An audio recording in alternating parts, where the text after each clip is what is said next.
الحمد لله رب العالمين والصلاة والسلام على أشرف المرسلين وعلى آله وأصحابه أجمعين وأشهد أن لا إله إلا الله وحده لا شريك له له الملك وله الحمد وهو على كل شيء قدير وأشهد أن محمدا عبده ورسوله فشرح به الصدور وأنار به العقول وفتح به أعينا عميا وأذانا صما وقلوبا غلفا صلى الله عليه وعلى آله وأصحابه والتابعين لهم بإحسان تسليما كثيرا يا أيها الذين آمنوا اتقوا الله حق تقاته ولا تموتن إلا وأنتم مسلمون يا أيها الذين آمنوا اتقوا الله وقولوا قولا سديدا يصلح لكم أعمالكم ويغفر لكم ذنوبكم ومن يطع الله ورسوله فقد فاز فوزا عظيما Шын мақтау барша ғаламларны, жер һәм күкләрне яратучы, жер һәм күкләр арасында булган барша мәхлукларга һәм җан ияләренә ризык биреп, аларны тәрбия кылып торучы Аллаһ Субханаһу Тәгаләгә барша мактауларыбыз һәм дә сәнәләребез һәм шексез шөкранәләребез булсын. Һәм барша галимнәргә рәхмәт һәм нур булып җибәрелгән Аллаһның хак илчесе, сөйкле пәйгамбәрбез Мухаммад Мустафа саллаллаһу алейхи ва салламга, аның әһле бәйтенә ва сахабаларына Аллаһның сәламы ва бәрәкәте булсын. Җумаларыгыз мубарак булсын. Хөрмәтле дин кардәшләрем, илебездә билгеләп үтәлә торган дәүләт бәйрәме Халыклар бердәмлеге көне якынлаша. Бу бәйрәм 2005 елдан башлап 4 ноябрь көнне һәр елны үткәреләдер. Халыклар бердәмлеге көнен билгеләп итүнең тарихы да 17 гасырга барып тоташа. 1612 елда төрле милләт һәм дин вәкилләре берләшеп, Рәсәйне дошман кулыннан азат итеп, тынычлыкка ирешәләр.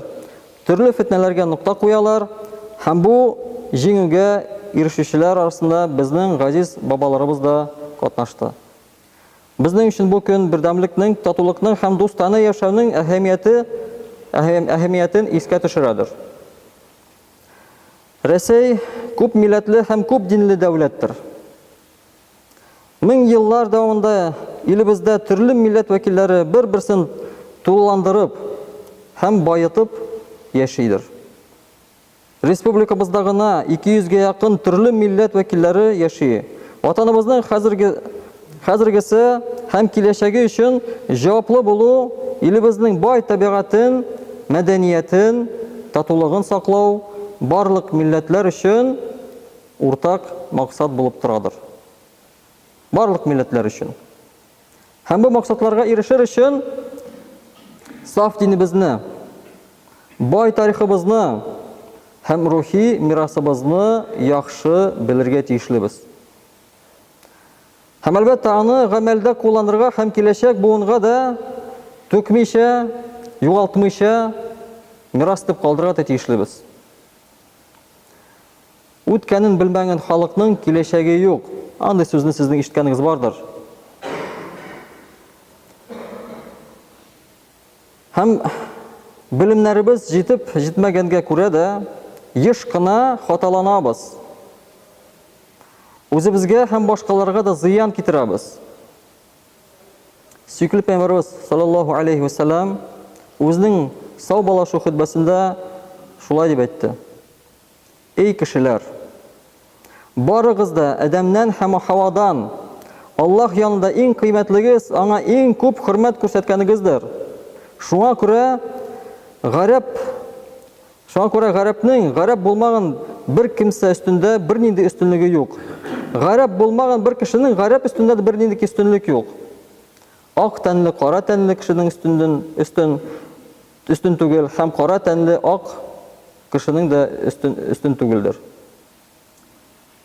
Менә бу сүзләрдә аңлашылганча, без төрле милләттән булсак та, бер атадан һәм бер анаданбыз.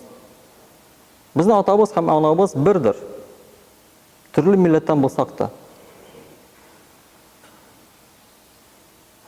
Шуңа күрә бер милләт икенче милләтне кимсетмәсен бер кашанда. Киресенчә, яхшы, матур сыйфатларны күбрәк күрик. бер-беребездә, башка милләтләрдә. Чөнки әгәр без яхшы якны күрсәк, безнең дә иншаллах яхшы ягыбызны күрәчәкләр. Бу каршылыклыдыр ул. Әгәр без хаталар, кимчелекләр эзләсәк, аны бездә дә табачаклар. Бездә дә ул кимчелекләр бар. Аны эзләсе юк. Алар барлар. Шуның өчен без башка милләтләргә дә яхшы мөнәсәбәттә булырга тиешлебез. Бу Пәйгамбәрнең сүзләридер. Соңгы хутбаның сүзләридер ул. Һәм чын мусульман Аллаһ Тәгаләнең мәхлукларын рәнҗетүдән ерак торыр. Чын мусульман беркайчан да рәнҗетмәс бернинди мәхлукатны, җәнлекне һәм кешене. Аларга бары тик шатлык һәм сөенеч китерер.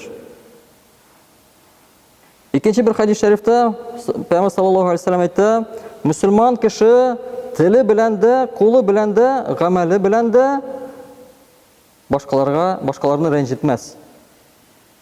Менә карагыз, теле белән дә, кулы белән дә, гамәле белән дә башкаларны рәнҗетмәс ди мусульман кешесе.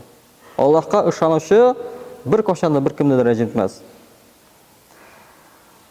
Һәм Аллаһ Субханаһу ва Тәгалә Куръан-ы Кәримдә безгә буйра: "Нәстәгъиз биллаһ, يا أيها الذين آمنوا لا يسخر قوم من قوم عسى أن يكونوا خيرا منه ولا نساء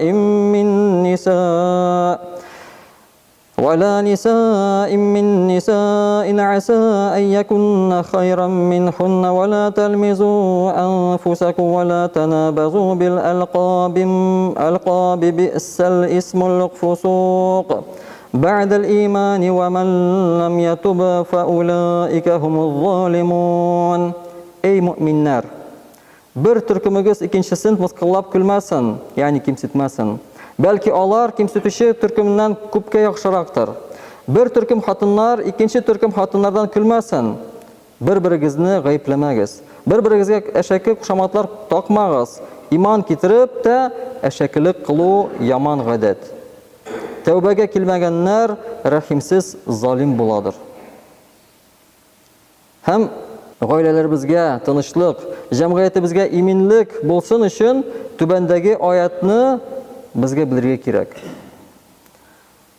Nisa surəsində 36-cı ayətdə Allah Subhanahu taala bizə buyura: "Estaizu billah وَاعْبُدُوا اللَّهَ وَلَا تُشْرِكُوا بِهِ شَيْئًا وَبِالْوَالِدَيْنِ إِحْسَانًا وَبِذِي الْقُرْبَى وَالْيَتَامَى وَالْمَسَاكِينِ وَالْجَارِ ذِي الْقُرْبَى وَالْجَارِ الْجُنُبِ وَالصَّاحِبِ بِالْجَنبِ وَابْنِ السَّبِيلِ وَمَا مَلَكَتْ أَيْمَانُكُمْ إِنَّ اللَّهَ لَا يُحِبُّ مَنْ كَانَ مُخْتَالًا فَخُورًا." Аллаһның үзенә ихлас гыйбадат кылыгыз. Аңа һич кемне, һич нәрсәне тиңдәш кылмагыз. Ата-анага, якын кардәшләргә, ятимнәргә, мискиннәргә, кардәш булган һәм кардәш булмаган кардәшләргә изгилек итегез. Шулай ук сәфәрдәге ят юлдашларга, үзегезгә кунак булып килгән юлчыларга һәм хезмәтче кулларыгызга изгилек кылыгыз. Тәкбирләнеп, мактанучыны Аллаһ әлбәттә сөймәстер. Һәм башка бер аятта, Хуҗурат сүрәсенең 12-нче аятында Аллаһ Субханаһу ва Тәгалә шулай буйра: "Нәстәгъиз биллаһ, يا أيها الذين آمنوا اجتنبوا كثيرا من الظن إن بعض الظن إثم ولا تجسسوا ولا يغتب بعضكم بعضا." Ey imanlı kişiler! Уйдырмаларын, yani гайбәт, эмиш-мимешләрнең күбесеннән дә ваз кичегез. Аларның байтагы гүнахтыр. Кешенең сирен сатмагыз, шымчылык кылып, бер-бирегезнең гаибен, yani тырнак астыннан кир эзләмәгез. Берегез икенчегезнең артыннан яман сөйләп калмасын. Менә төрле милләт һәм дин вәкилләре булсак та, безне уртак ватаныбыз, уртак тарихыбыз, әхлакый кыйммәтләребез берләштерәдер. Төрле милләттән булсак та. Пәйгамбәр саллаллаһу алейхи ва саллям тугры халифалар иң беренче Пәйгамбер саллаллаһу алейхи ва саллям, санан туры халифалар һәм башка олы патшаларыбыз үз дәүләтләрендә барлык кешеләрне милләтенә һәм диненә карамыйча яклаганнар. Яшәү өчен, дини вазифаларны үтәр өчен бөтен шартлар тудырырга тырыштылар. Шуңа күрә ул дәүләтләрдә иминлек, тынычлык хөкем сөргән. Халык үзен бәхетле тойды. Һәм мөхтәрәм дин кардәшләрем, бөтен дөньяда шул исәптән илебездә зур тизлектә глобальләшү процессы барган заманда туган телебезне, милли үзенчәлекләребезне, гореф-гадәтләребезне саклап калу бик мөһим бурыч булып тора һәр беребезнең өстенебездә. Шунысын һәр вакыт истә тотыйк, һәр вакытта да. Җәмәгать, туган телебез һәм милли үзенчәлекләребез Аллаһ Раббыбыз тарафыннан бирелгән әманәттер безнең өчен. Һәм мөселман әманәткә хыянат итмәс. Әгәр ул әманәт бирелгән икән, без аны нишләргә сакларга тиешлебез, җәмәгать. Әгәр телебезне сакламасак, Аллаһның әмрен үтәмәгән булабыз. Бөек Раббыбыз Әл-Анфал сурасының 27-нче аятында булай дип әйтә: "Настаъиз биллаһ, я айюхаллазина аману ла тахуну Аллаһ ва ар-расул." Эй иман итүчеләр, Аллаһка һәм аның пәйгамбәренә хыянат итмәгез ди. Аллаһка һәм аның пәйгамбәренә. Менә туган телне бала иң беренче кемнән өйрәнә? Әти-әнидән. Мәктәптән түгел, әти-әниләрдән өйрәнә. Мәктәпләрдә татар теленең без грамматикасын өйрәнәбез, телебезне шомартабыз, сөйләшергә тырышабыз. Әмма ләкин иң беренче ул өйдән чыга. Һәр бала үз телен иң беренче өйдә өйрәнә. Мәктәптә дә түгел, садикта да түгел. Өйдә, әти-әнисеннән. Әти-әнисе әгәр үз телендә сөйләшсә, баласы да ул телне беләчәк. Әгәр сөйләшмәс, әлбәттә, бер сүзне дә белмәс. Туган телне онытыр. Әби-бабайларыбыз өметләнә. Сез дә өметләнәсез. Әби-бабайларыбыз гына түгел, без дә өметләнәбез, балаларыбыз, оныкларыбыз безгә дуга кылачаклар дип.